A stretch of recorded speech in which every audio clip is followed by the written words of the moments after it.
palavra de Deus é lâmpada para os nossos pés e luz para os nossos caminhos. Ela nos traz ânimo e fortalece o espírito. Chegou a hora de ouvirmos a palavra de Deus. Momento da palavra. Momento da palavra.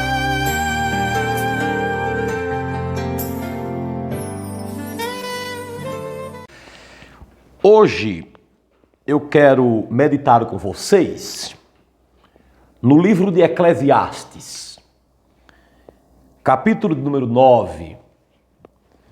Eu quero ler o versículo 10 com vocês. Diz assim: tudo quanto te vier a mão para fazer, faze-o conforme as tuas forças. Porque na sepultura para onde tu vais, não há obra, nem indústria, nem ciência, nem sabedoria alguma. Isso é muito forte. O rei Salomão, o homem mais sábio da história, exceto em relação a Jesus, ele só perde para Jesus em sabedoria. É isso que eu quero dizer. Ele nos dá aqui um conselho muito profundo. Conselho para nós usarmos o que Deus entregou em nossas mãos sabiamente. Ele quer dizer o seguinte: o que Deus colocou em tuas mãos, valorize. Valorize o que Deus te entregou. Valorize porque você não tem uma eternidade na terra para valorizar, não. Valorize porque chegará um dia que você não terá mais condição de valorizar. Então aproveite o tempo que você tem para valorizar aquilo que Deus colocou em suas mãos. Então preste atenção que eu vou ler o versículo novamente, para você ver que é isso que ele quer dizer. Olha, tudo quanto te vier a mão para fazer, faze-o conforme tuas forças. Ele quer dizer, em outras palavras, tudo que Deus te der a oportunidade de realizar, realize com maestria, com dedicação, realize valorizando, dando valor. Valorize de maneira especial tudo, não apenas algumas delas. Pegue todas as oportunidades, todas as habilidades que Deus lhe der. Agarre essas oportunidades e valorize-as o máximo. E ele fecha o versículo dizendo outra verdade, dizendo o seguinte: olha, faça isso enquanto você está vivo, porque quando você morre, as oportunidades cessam. Olha aí, se não é na sepultura para onde vais, ele não deixa nenhuma dúvida quanto a isso. Na sepultura para onde você vai, para onde você está condenado aí, para onde ou de onde ninguém te arreda. Na sepultura não há obra, não há mais o que fazer. Não há indústria, não há mais o que empreender. Não há ciência, não há mais o que conhecer. Não há sabedoria alguma. Não há mais o que desenvolver. Então, em uma simples sentença seria isso: Deus tem te dado oportunidades em vida. Então aproveite essas oportunidades, zele delas, com vida, porque chegará um dia em que a morte baterá na sua porta. E daquele dia para frente você não tem mais o que fazer com as oportunidades que Deus te deu. É isso que ele quer dizer. E isso me faz pensar todos os dias no seguinte tema: o que é que eu estou fazendo com aquilo que Deus tem me dado para fazer. O que é que eu estou fazendo com a minha saúde? O que é que eu estou fazendo com as minhas habilidades? O que é que eu estou fazendo com o meu ministério? O que é que eu estou fazendo com a minha fé? O que é que eu estou fazendo com a minha família? Olhe, esse quadro desta programação, não é todo mundo, eu repito, que tem condição de ouvi-lo. Porque esse quadro tem por obrigação fazer você refletir sobre a vida, meu querido. Que a vida não é apenas um só lado da história.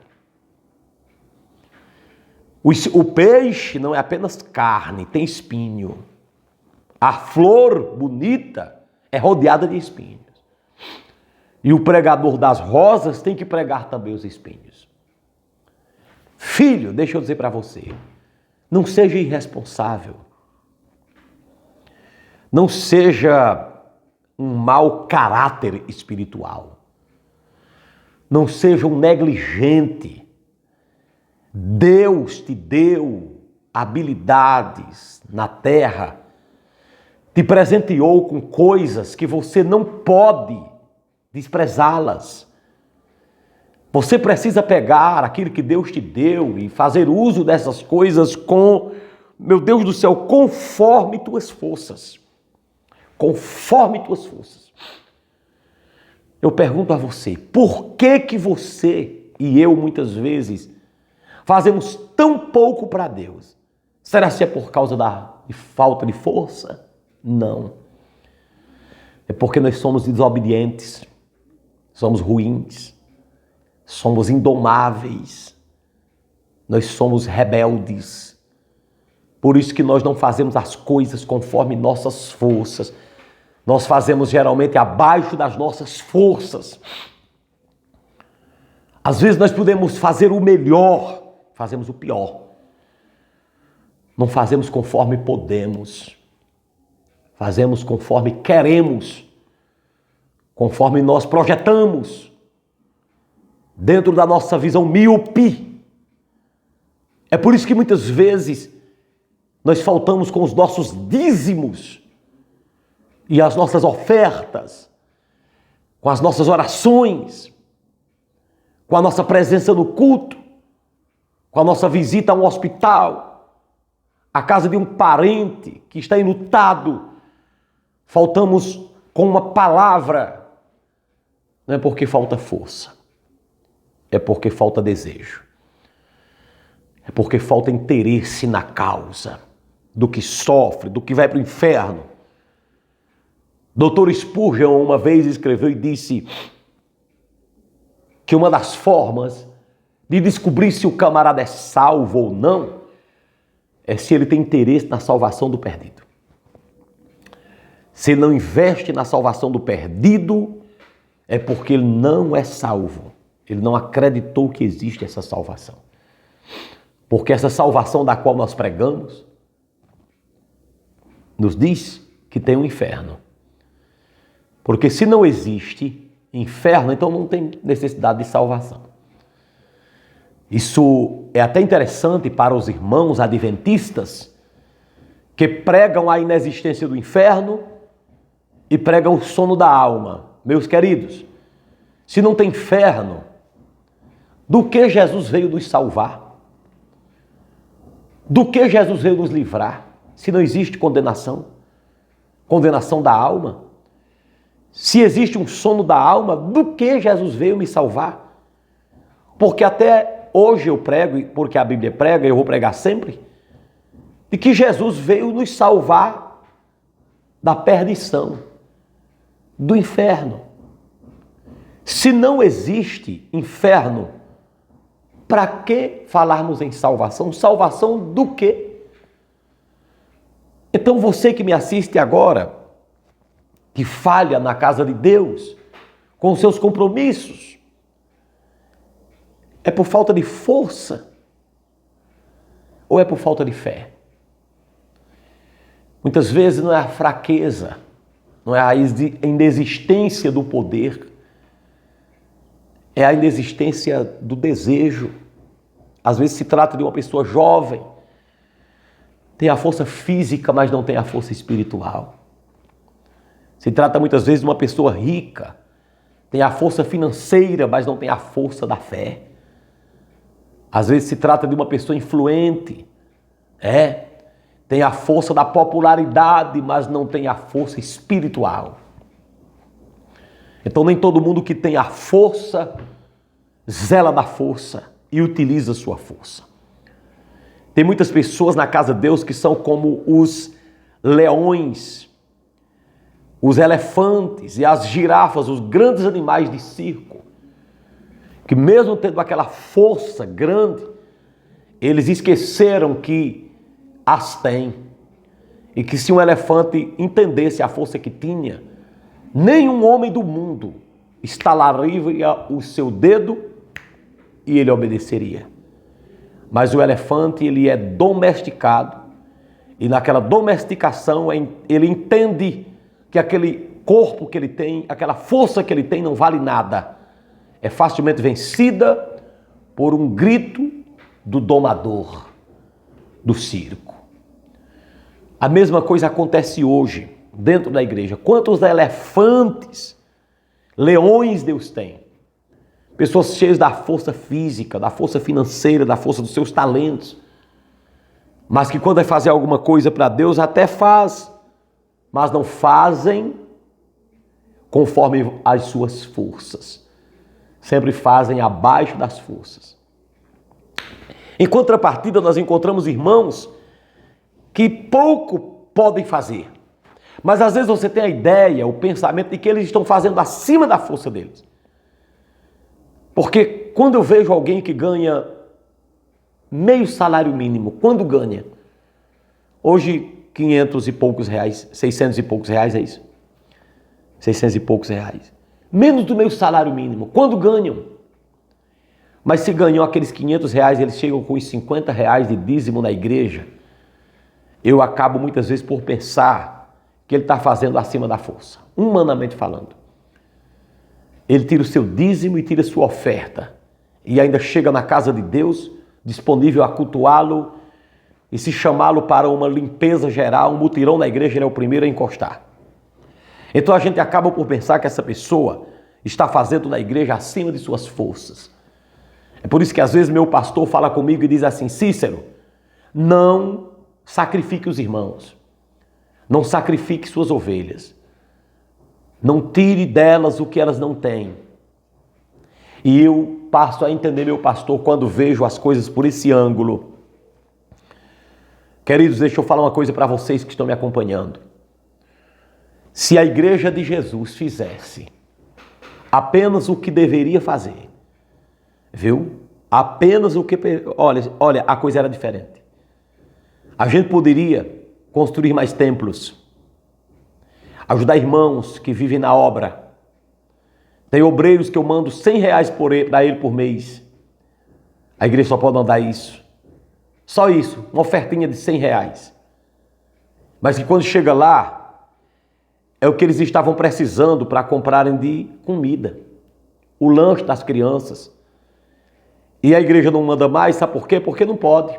Porque são muitos. Tem obreiros no campo que sobrevivem com meio salário. Puramente isso. Entendeu? Mas a fé é tão grande na obra de Deus. E por que, irmãos, muitas pessoas não fazem nem o que podem fazer? Tem pessoas que ganham dinheiro, irmãos, mas dão na igreja menos do que quem não ganha praticamente nada certo. Tem pessoas que têm talentos, irmãos, mas essas pessoas vivem como se não fossem morrer. Mas esse texto sagrado diz aos mortais: vocês vão morrer. E na sepultura para onde vocês vão, vocês não terão mais oportunidade, não. A oportunidade é enquanto você está vivo. Olha aqui. Tudo quanto te vier a mão para fazer, está aqui na minha Bíblia, faça conforme tuas forças, porque na sepultura para onde você vai, Você não vai poder fazer nenhuma obra, não vai poder participar de nenhuma indústria, nem nenhuma ciência alguma, e não vai ter sabedoria lá. Ou seja, morreu, a oportunidade de fazer se acabou. Dali para frente, como diz a Bíblia, o pó volte à terra como era. E o Espírito volte às determinações de Deus, que o deu. Quero dizer, deixa eu dizer uma coisa para você. Todos os dias que se passam significam oportunidades que Deus tem nos dado. É por isso que quando eu não posso fazer uma live minha, eu fico triste. Às vezes porque viajo, às vezes porque também a força física falta. Mas eu lhe digo uma coisa, se eu puder juntar qualquer força, eu não deixo de fazer, não deixo de pregar. Não é por outro motivo não, é porque tem gente me esperando para ouvir uma palavra. É porque um dia, é também porque um dia Deus me chamou. E essa responsabilidade eu não posso faltar. E faço com as minhas forças. Como? Tu tá pensando que eu faço diferença? Olha aqui, olha para cá. Olhe para cá, relaxado. Tu tá pensando que eu faço diferença de uma roupa que eu visto na minha live para a roupa que eu subo no altar? Nenhuma diferença. É a mesma roupa, é o mesmo blazer, é a mesma camisa, é a mesma gravata, é o mesmo microfone. Tanto faz. Eu faço tudo conforme minhas forças mesmo, procuro fazer. E às vezes me pergunto, Senhor, será que eu não estou falhando em alguma coisa? Tem gente que pergunta para mim, Bispo Amaro, você é o pastor da igreja, você é dizimista? Sou, meu filho. Eu sou dizimista, sou ofertante da casa de Deus com a mesma destreza de qualquer crente comum. Porque antes de ser pregador, antes de ser pastor, eu sou crente em Jesus. Então aqui me diz, olha, tudo quanto eu tiver a oportunidade de fazer, eu faço conforme minhas forças. Eu não coloco obstáculo. Você não deve colocar obstáculos para fazer aquilo que Deus exigiu que você faça. Porque chegará o dia, meu filho, em que o fôlego de vida vai faltar. Por mais que você tenha dinheiro e tenha seu melhor plano de saúde, parabéns. Ou como isso é bom. Como um plano de saúde e dinheiro no bolso, muitas vezes pode evitar que você passe um vexame maior, uma dor maior, uma aflição maior. Mas não importa. No geral, não importa. Todos vão um dia fechar os olhos um dia aqui na terra. Todos um dia irão sair dessa terra. O fôlego de vida tem duração de tempo aí no seu corpo. Os seus ossos, sua pele, o maior órgão que o ser humano tem prazo de validade. Por isso que você tem que correr contra o tempo e servir a Deus com todas as suas forças. Porque um dia você vai perder essa oportunidade. Essa oportunidade vai passar. E o que você fez por meio do corpo ou não fez, encerra naquele dia, meu filho. Sabe o que é a vida? Diante dessa mensagem, é uma oportunidade que Deus nos dá. E ela é única. Tem oportunidades que Deus nos dá 2, 3, 4 vezes na vida. Mas a vida em si, é uma oportunidade única que Deus nos dá para fazermos o bem.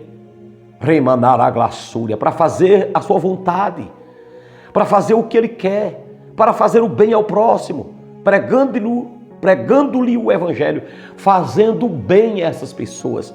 Como que alguém pode receber uma vida da parte do Senhor, uma oportunidade tão preciosa, e desprezá-la? Como que você recebeu uma vida tão espetacular e você muitas vezes não zela dela para ser bênção na vida de outras pessoas, para ser bênção na vida da igreja? Como que você não tem prazer de gastar seu tempo com a obra? Como que você não tem prazer de gastar o seu dinheiro com a obra, com o auxílio dos necessitados? Como que você tem pena de bancar um programa na TV, de patrocinar o evangelismo mundial? Como que você pode ter pena disso? Deixe-me lhe dizer nesta hora, Jesus quer mudar a tua história. Jesus quer mudar a tua vida. Jesus quer fazer de você uma pessoa que utilize suas oportunidades. Valorize as oportunidades que Deus te entregou. Valorize aquilo que Deus colocou em sua mão.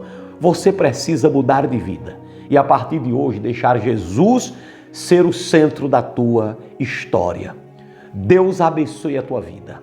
Não se deixe levar pelo mundo materialista, mas deixe-se levar pelas ondas do Espírito Santo. Faça da sua vida uma oportunidade de fazer o bem. É isso. Deus abençoe. Em nome do Senhor Jesus. Essa é a palavra de hoje.